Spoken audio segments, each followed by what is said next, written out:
Don Mazzella here for Small Business Digest. We have what I consider in the industry it's called a catch, but because uh, E- Eric Yaverbaum, Baum, did I do it right? Yaverbaum, you got it. Okay, is fairly well known. I've known his name for now over 20 years, and I'll ask him to tell you a little bit of his background. But we're going to talk a little bit about how we can magnify a small business's presence inside this communication mall. Eric, welcome to the program. Thank you so much for having me. I'm very honored and thank you for that lovely introduction. It's like to be Oh, here. well, it's true. But Eric, first, tell us a little bit about your background, then tell us what you're doing now, and Yeah. finally, a website for our audience. Oh boy, after your listeners watch, just Google my name. You'll read more about me than you ever wanted to know about. But I will definitely give you all that information because I'm a shameless self promoter of my agency. Um, I've been in the public relations industry for 40 years. I've written 8 books. I was a national television pundit. I worked on the transition team between Bush and Obama. I've represented everything from Sony to startups that Google bought and everything in between. I would say what my agency does now. I sold my first agency. I went to work for Wall Street. I did not like that at all. That was working for a living, which I'd never done before. I love running my own, my own show, my own shop. And the thing about running my own shop, which I am now doing again and have been for almost 15 years since I left Wall Street, um, did a brief stint at the White House, found that to be as difficult as you may imagine. Politics, let the grown-ups do that stuff, I guess, or in theory, the grown-ups. Um, the agency that I'm running now is we're all about passion. It's just a big passion play, and that is not working for a living. And for every kid who might even watch the show, or even a startup who might, God, how great it is to be able to do something that you're passionate about every day. I don't know what 9 to 5 is. I don't do Monday to Friday. I genuinely, my greatest hobby is what I do for a living. And what I do for a living, it, what I say about my career is the first 50 years were the hardest. I learned a lot. And selling to Wall Street was almost an epiphany for me.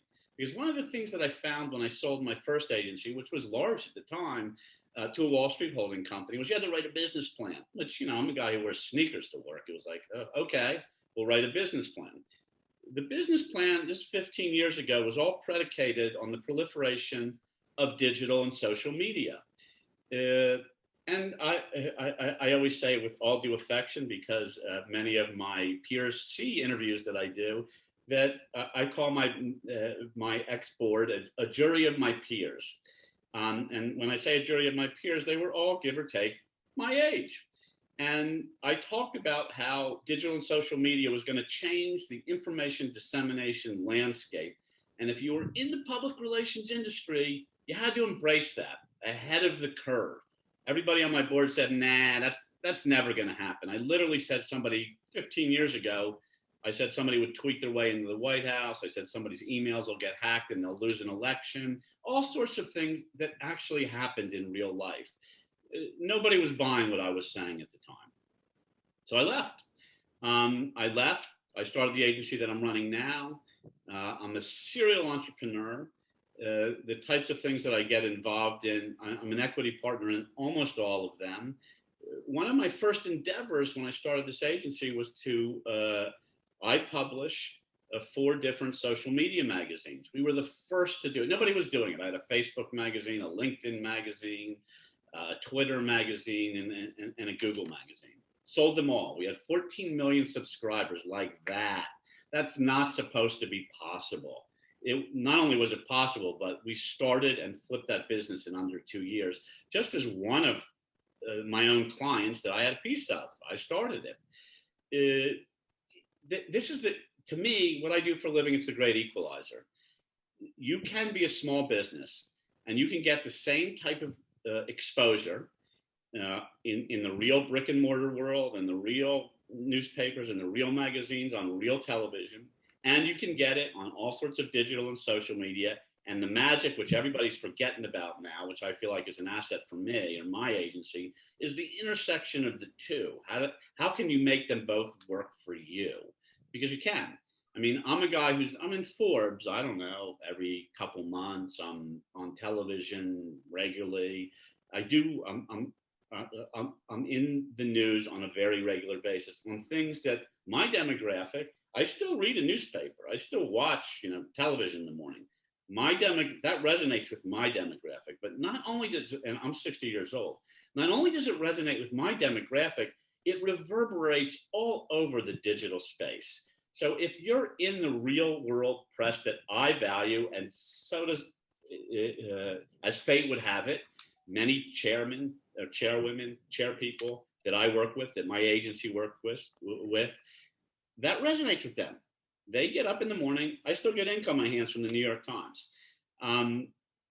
They like to see that sort of exposure. They like to be on Good Morning America and the Today Show. Everybody, well, I don't know if everybody does, but that sort of exposure certainly works.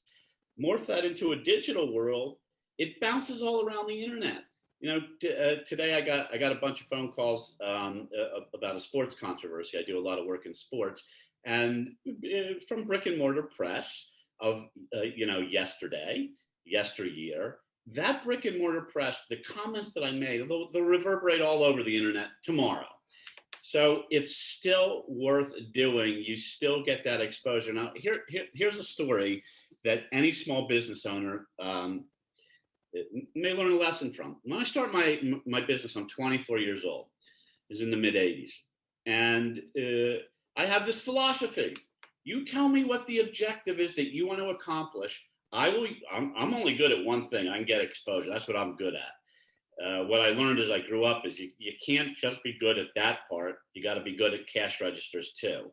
So you got to get exposure, and that exposure has to generate revenue. If it generates revenue, it's worth the time. In my case, it's worth the investment that the clients make in my agency. Philosophically, I said, as a 24-year-old, I can get national exposure for your organization that will ring your cash register. Which everybody looked at me quizzically and said, like, yeah, big shot, who are your clients? My clients at the time I had a local franchisee from Domino's Pizza, who only had 4 struggling franchises in the Washington, D.C. market. It went on to become their number one, with 60 franchises, number one most successful market in the country for them, and became my first national account as the work we did for them. I represented a guy named Ken Hakuda, who, when our relationship started, imported cat food and ironing board covers, not the sexiest business in the world.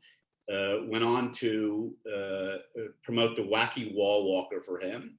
Some of your older listeners may remember the little rubber spider that walked down the wall. We sold 300 million of them, but that was never supposed to happen. And a lobbying firm in DC who fired me before 90 days was up. My philosophy, so I didn't have much to pitch with. My philosophy about being able to use information to attract business, it sounds good, in theory, but how do you, I'm 24 years old. How do you do that? Everybody would say to me, who do you know?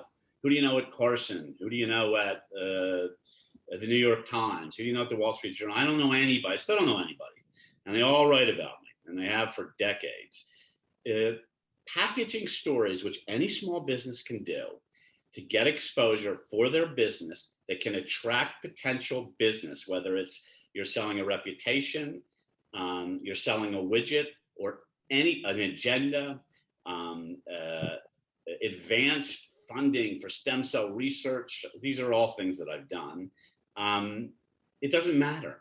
As a 24-year-old, I looked at the landscape of the press, of information, said, what story is definitely going to, it's not happening, is going to happen, that I could be a part of, that I can carve out a niche for myself, so I can show potential business. I can get on anything, and I can promote my business. There was a pending Major League Baseball strike at the time. This is in '85. my partner and I, who were working out of our brownstone in Capitol Hill in DC, which is where I started my first agency, started a national citizens action group called Strike Back. I knew in all labor disputes up until that point, the way they got covered. We cover the very wealthy players' side, many of whom I represent now, and the wealthier owner's side. And meanwhile, the poor fan who has to take his wife and 2 kids to the game can't even afford the tickets and hot dogs, and we're watching this volley in professional sports of rich and richer. All we want to do is watch a sport. So I knew that that's the way it would get covered. Now, I know this in advance, and I can tell you this in any given day. We track and trend news cycles every single solitary day, and it's only gotten more complicated with digital and social media. I know that's the way the baseball strike will get covered. I started a National Citizens Action Group. It's called Strike Back. The premise of the group is, you guys want to strike? Okay. When you come back to play baseball, we're going to strike back, game for game. We asked fans to send us a letter that they would honor the boycott. We will boycott Major League Baseball 1 game for every game that there's a strike. So settle it. We call up Peter Yaverbaum. He was the commissioner of baseball's office at the time. It was in the mid 80s. Of course, they don't take my phone call. Who am I? And nor do they take us seriously. USA Today writes a story about what we're doing. All we asked people to do was send us a letter that said that they would honor the boycott. We got tens of thousands of pieces of mail every single day. And it all started with USA Today. Every show I went on, I was on Nightline with Ted Koppel at the time. I was in Time Magazine at the time. I was on the cover of I thought I was famous. Don't get too intoxicated by your own fumes. I tell all my clients, when you start believing your own press clippings, we won't get along anymore. Now, I'm 24 years old and believe my own press clippings at the time. That said, Ted Koppel asked me, Larry King asked me, why are you doing this? There comes messaging into the equation. Messaging I learned from Henry Kissinger. Kissinger was one of my first mentors. Does anybody have any questions for the answers I'm already giving? The answer that I'm giving to the question of that particular labor dispute in Major League Baseball was, this is what I do for a living. I get people on television and radio talk shows. I get them in newspapers and magazines. I'm just using the same avenues that I would promote any of my clients to promote this cause that I feel so strongly about. As a result of the exposure that we got, we were invited into the Major League Baseball talks. The fans actually, my partner and I had a press conference with 1 million, microphones in front of us after the one day that we sat in on the labor negotiations. I mean, I was a kid. My dad should have been in the room, not me. Because of that exposure that we got, my agency took off. The phone never stopped ringing from that day. And on that day, it was myself, my partner, and 2 interns from the college that I graduated from, and that was it, working out of our brownstone. We used exposure to get business, and you integrate. It's not just, look, at the time I was intoxicated by my own fumes. I thought, oh, wow, I'm on the cover of whatever it was. What was really important and a great, great lesson for me at the time was the message.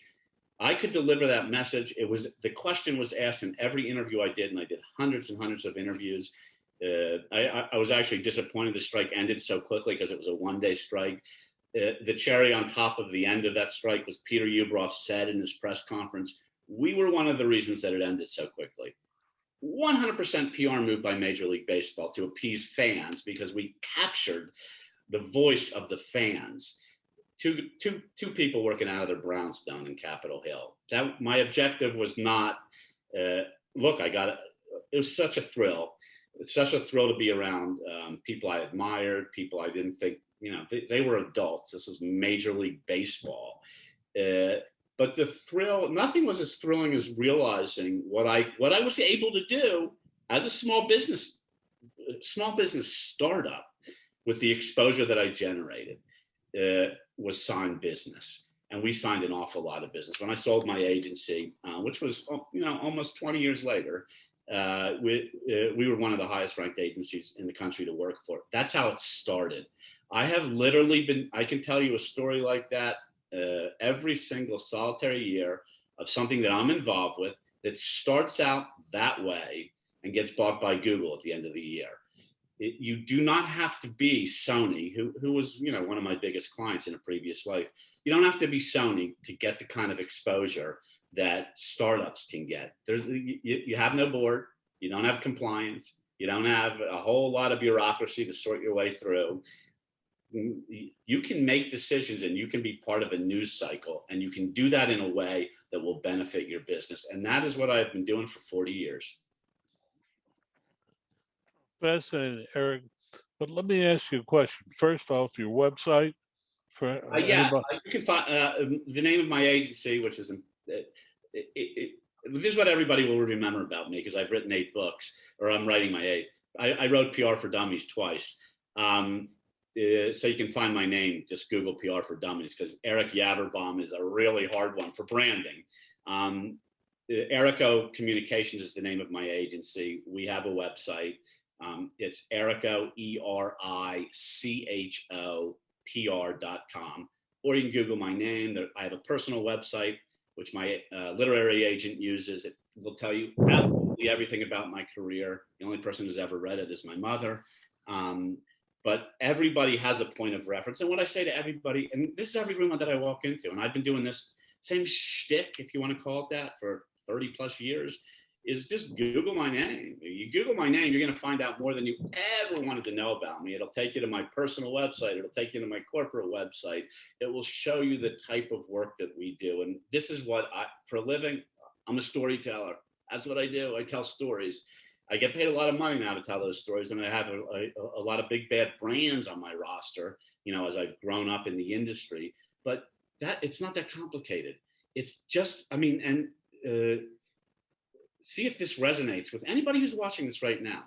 I'm telling you a story right now. Am I connecting with you? Is it an interesting story? Is it a story that you want to hear more about? That's what I do for a living. I tell stories. I get people interested in the stories, and I do it in order to sell. Today's my agency, so yeah, please find me.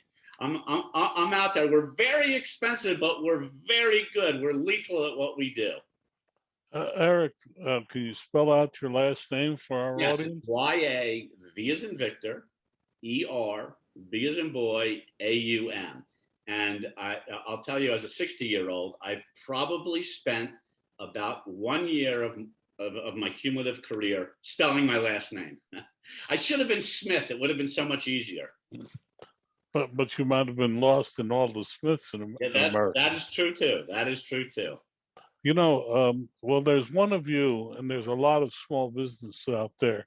Can you take a little bit of time and say, give some examples of how a small business, let's say the neighborhood shoe store to start with. I only use that as an example. Hey, the neighborhood shoe store is a great example, and I had, back in the day, I had the neighborhood shoe store. It's called British Knight Sneakers. It's a startup sneaker company that ended up penetrating the NBA. Derek Coleman, who was the rookie of the year, his first year, graduated from Syracuse, wore our sneakers. It was a startup. How did we get that startup attention so that we could compete with, at the time, the Nikes of the world and the Pumas and the Adidases? Because it's just another sneaker. You either got to be really clever, or you need to attach yourself to whatever is going on in the news tomorrow. So I can tell you right on any given day, so that you make yourself a part of the story. Some people call it news hijacking. What I believe is that every company, and look, I'm considered a thought leader, quote unquote, in my own industry. I'm one of like 5 people you'll find, quoted more often than not. Because I'm a thought leader, I get more business. Being a thought leader is the way to get into a news cycle. Having an opinion that's based on some experience, and experiences. experience is a funny thing. I mean, what experience did I have in the 80s with labor disputes? And the answer was nothing. I sat in those meetings, and they used a lot of big words, and everybody in that room was smarter than me. However, I was a third part of the story: players, owners, fans. I was just a guy who liked baseball.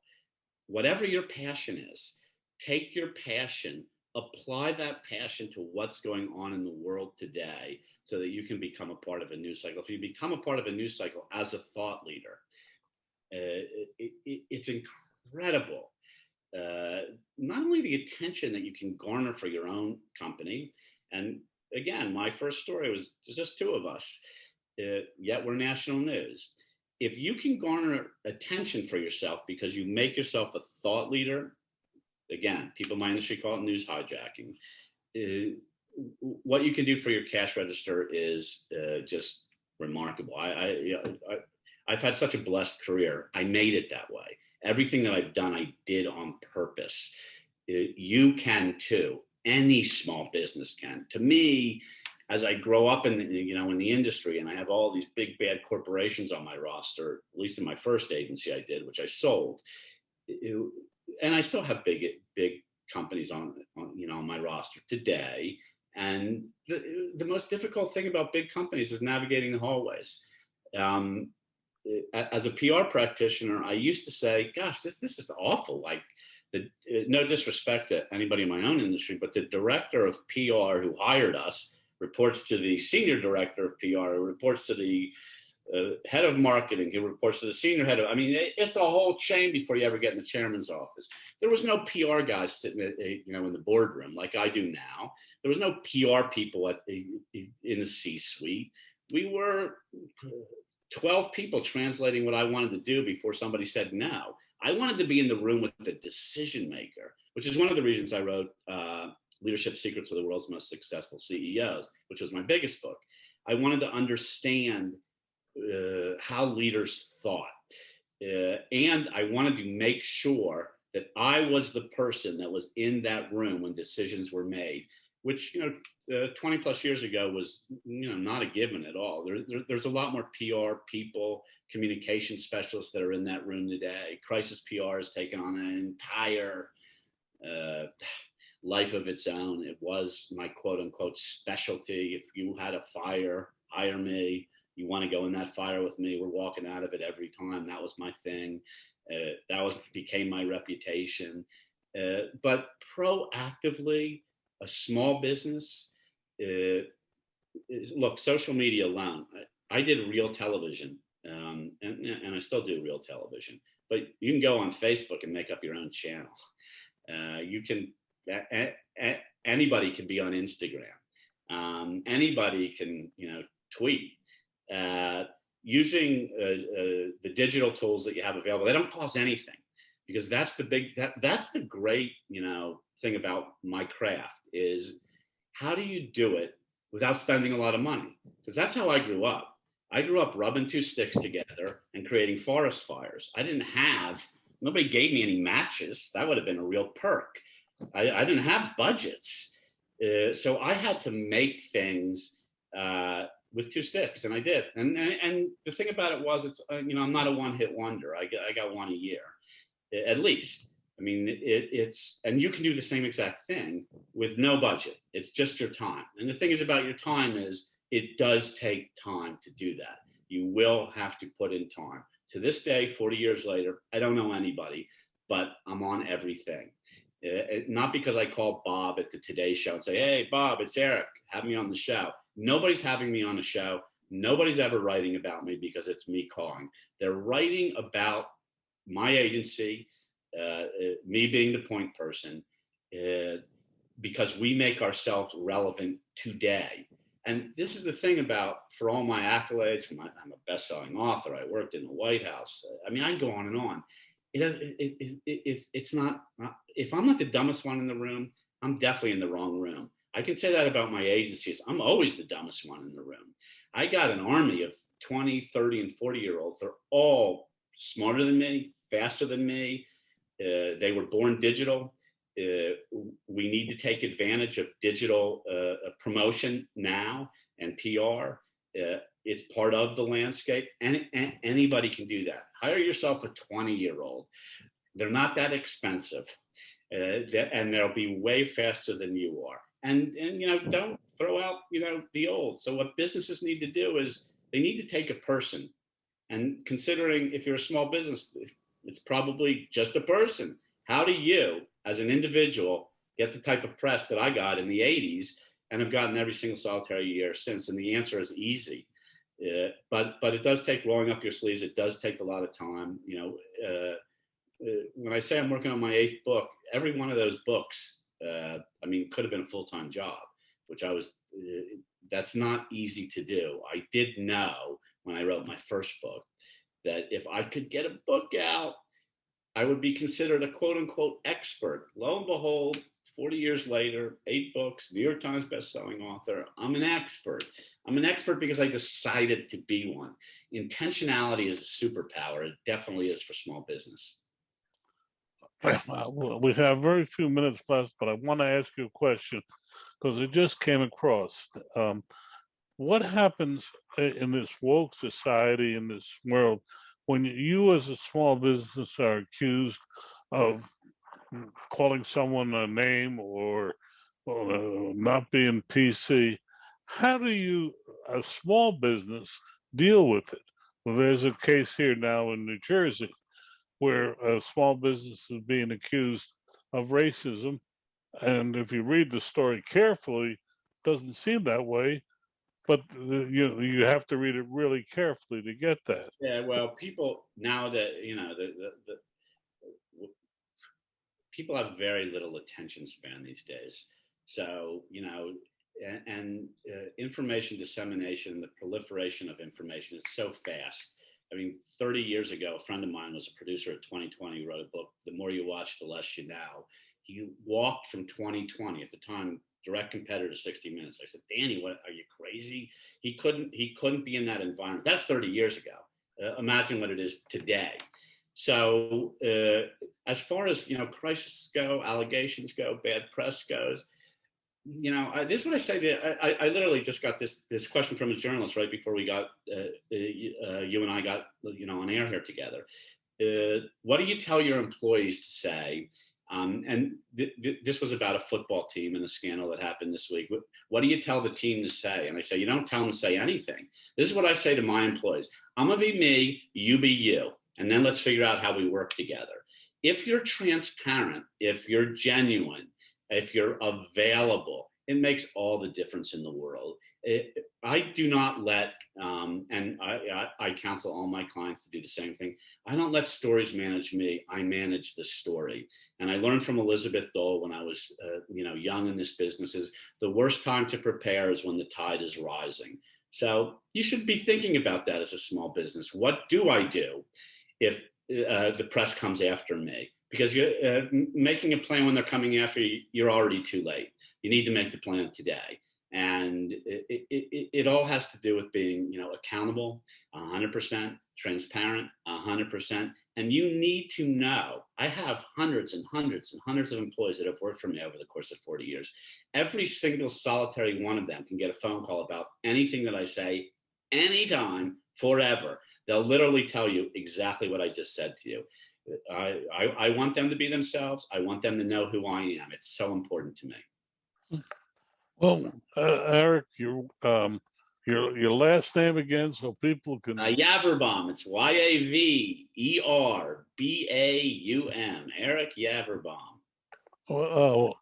Time for one last comment. What would you like to say?